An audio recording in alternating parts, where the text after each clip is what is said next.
Hey everyone, Tyson the Subaru Specialist, and today I have the pleasure of going through the 2024 WRX RS in ignition red with you guys. If you're in British Columbia or willing to make the trip to northern British Columbia to buy a Subaru, please reach out to me directly. I'd love to help you find your perfect car. So the RS is a new trim level for the 24 model year WRX. It's more performance, track oriented, still the same body style, and this is in the ignition red. I actually think this is the first ignition red WRX that we've had the pleasure of receiving. It's intense, but there's enough black cladding on it that it really kind of breaks it up. It's not too much red. And admittedly, I'm not a red fan, but I think it looks phenomenal on this car. Front grille, metallic gray. We've got the fog light bezels with the LED fog lights and that honeycomb shape. Same one on the grille. And we get smaller, more aggressively styled LED headlights, ridiculously bright. The hood scoop is top mount for the top mount intercooler and is functional. I'll show you guys that in a bit. Very sharp looking car. Now, one of the exclusives to the RS, your 19-inch matte gray wheels along with the Brembos. Now, something important to note, Subaru says you cannot downsize to 18s for winters because of the size of the Brembos. At least Subaru does not make an option or offer an option for that, so something you may want to take into consideration when buying, but I'm sure the aftermarket will help us out with that. We still get the cladding around the wheel well with the functional vents. We have turn signals integrated into your side mirrors, and of course this is the all-wheel drive sports sedan that Subaru is well known for. The red is very intense. I wish we had a blue one so we could put it side by side just to show you the difference. Fuel door, rear passenger side. If the driver door is unlocked, the fuel door is unlocked. If the driver door is locked, pin shoots out, locks in the hole. Now, they do recommend running premium. You can get away with running regular, but for optimum performance and economy, premium is recommended. We've got quad tip exhaust. Mike's probably not picking it up, but it does have a nice growl. We get the lip spoiler on the trunk in the RS. And we have this black strip that runs the gamut of the taillights through the Subaru logo to the other side, tying it together. And check out the inside of that rear taillight. I do like that design, that kind of crystalline design. Now, to access the trunk, when it's running, so long as you have the key on you, to the left of the star, a little different than most Subarus, little rubber switch.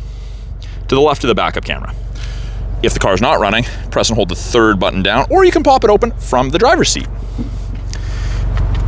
Tons of room in the rear of the WRX. You can fit quite a bit of sports equipment and luggage back here.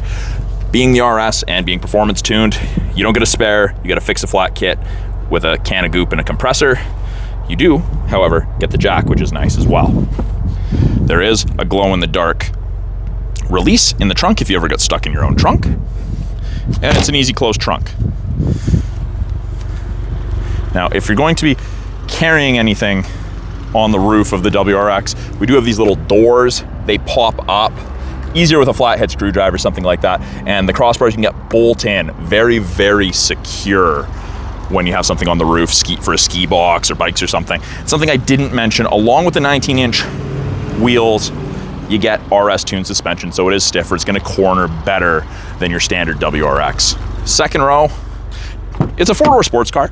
It's practical. There's still good headroom and good legroom for people. You get the ultra suede and leather combo upholstery with the red contrast stitching. This is the front plate bracket. We don't pre-install it. Some people want to run a car without a front plate. We don't have to install it because it involves drilling the bumper. We have easy access to the latch system, the lower anchors and tethers for children. So despite being a sports car, it is still practical. And we do have the other part of the latch system, right behind the headrest there, right there. So the latch system, you don't have to fold the seat forward even though you can because the latch isn't on the back. Fold down armrest with integrated cup holders. We've got matte back pockets on the backs of both front seats and 2 USB ports to keep everyone connected on those longer trips. Now for airflow to the rear, there are vents underneath each front seat facing rearward. Sports car is still safe. We've got that little black piece there. That's what this extra side impact crash safety bar locks into and is designed to reduce the chance of intrusion into the passenger cab in the event of a collision. The door card itself, soft touch leather. We've got some of the suede up top there.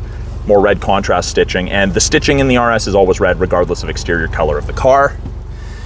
Auto windows, even in the rear, one touch, which is phenomenal. Bottle holders and storage, and if you need it, child locks. The RS does not have a sunroof. They deleted the sunroof in this. Better structural integrity without a glass cutout. Front door card looks very similar to that of the rear with the suede, the soft touch.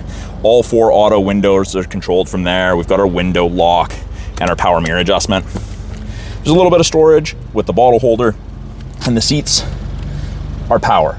And the nice thing about the RS is you get the Recaro seats. So the bolstering's definitely more aggressive. It's still the leather and suede, but they're gonna hold you in more firmly for when you're cornering tighter. It's fantastic. The seats hug you. We've got the red stitched WRX floor mats, and we've got the aluminum pedal covers with the rubber grippies. Now they're blue right now because the plastic's still on them. Even the dead pedal is aluminum with a rubber grippy. By the driver's left knee, we can turn off traction control, we can pop the trunk, and we can control the brightness of the gauges, should you need to. On the inside, we have a D-shaped steering wheel. We've got that faux carbon fiber that ties in from the door card. Leather wrap steering wheel with the red. The arrows here change our small little center display. Gives us different info. I like the boost gauge. Left-hand side, we have our Bluetooth and audio controls. You can accept calls, hang up or decline, issue voice commands, and you can switch your music source from AM to FM to satellite to USB to Bluetooth. Volume, switch between presets. Really intuitive, easy to use. Right-hand side, new for 24, we get adaptive cruise and lane centering. Both of those are through those 2 black boxes, those color stereo eyesight cameras that are looking for cyclists, road lines, pedestrians, and other vehicles.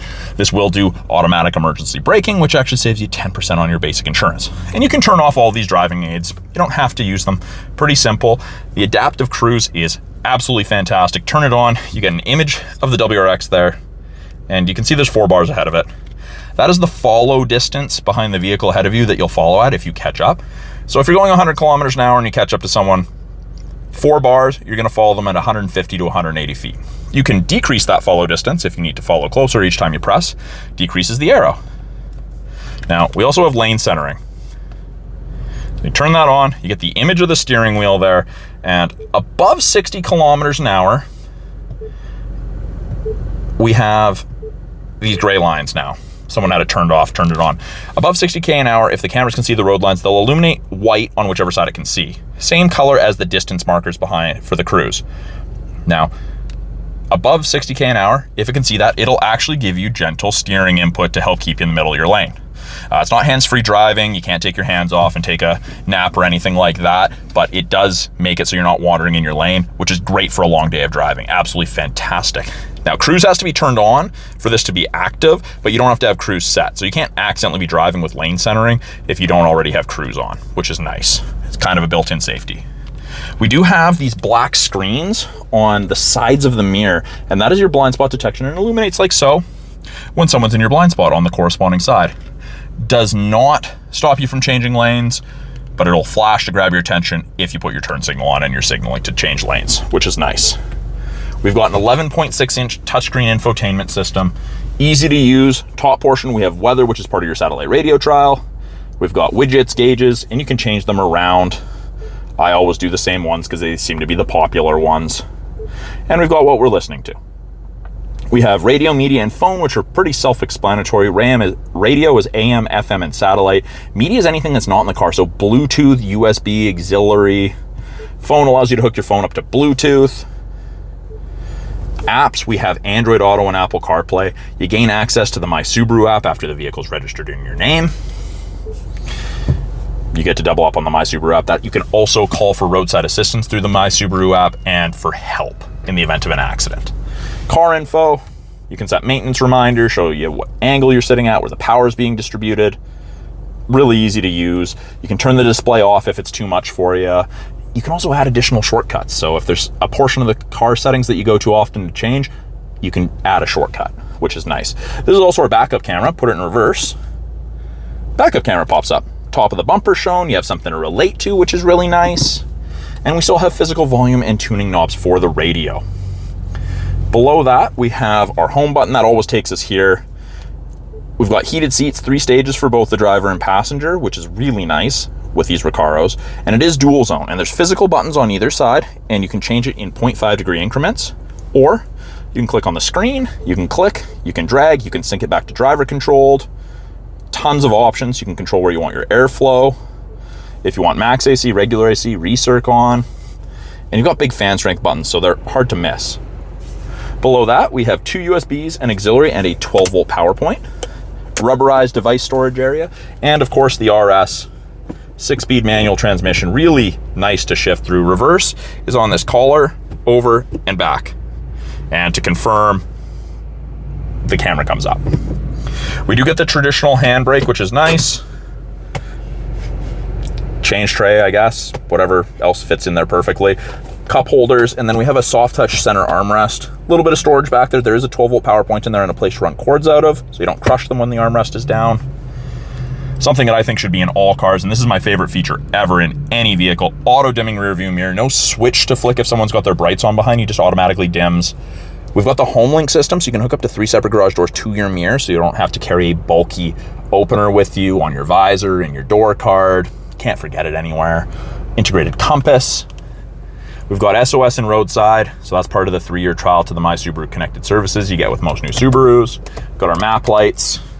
We've got our sun visors, and we have 4 handles, which are really nice. The panic handles, or the handles to make it easier to get in and out of cars. Vanity mirror with light, and this does extend to the side if the sun's directly at my left or right, which is nice. Now, I did promise I was going to show you guys under the hood. So down here, you just have to reach back a little further than you think you would otherwise. And just like every other Subaru, to open the hood, you approach the front, hand goes into the right of the logo, facing down, move from right to left. And this right here is what you move. This is actually the only vehicle in our lineup that's left with hood struts, which is nice. Yeah, there's your top mount intercooler, and this is the 2.4 liter turbocharged Boxer engine producing 271 horsepower. Pretty much everything in yellow is what the average consumer is going to touch during their ownership, unless they're more mechanically inclined. We have our oil dipstick, we have our coolant overflow reservoir, engine oil fill right next to our top mount oil filter, easy access to washer fluid, easy access to the battery. They haven't done something silly like sticking it under a cowl or in a wheel well, and we have brake fluid. Really easy to use. We do also have easy access to your airbox, and it is kind of a ram air. It takes air from in the grill right through. And then of course the ducting for the top mount intercooler right there. And I like to kind of slam them. I don't like to put it down and push on it. It feels like I'm going to break it. So I'll give you guys that quick walk around. Again, that 360 of the ignition red 24 WRX RS. They're a blast to drive. Transmission ratio is perfect. Makes great power between 2,000 and 4,800 RPMs. And of course, all-wheel drive sports car and a manual, pretty hard to come by in today's market. One of the few vehicles that are left. So I'm Tyson, the Subaru specialist from Subaru Prince George. If you guys have any questions about this car behind me, any of the tech in it, something you saw in it that I didn't elaborate on, please put it in the comments below. Love hearing from you guys, love answering your questions. Again, if you're looking for a Subaru in British Columbia or you're willing to make the trip to Prince George, please reach out to me directly. I would love to help you out. Thanks for watching, everyone. We'll talk soon.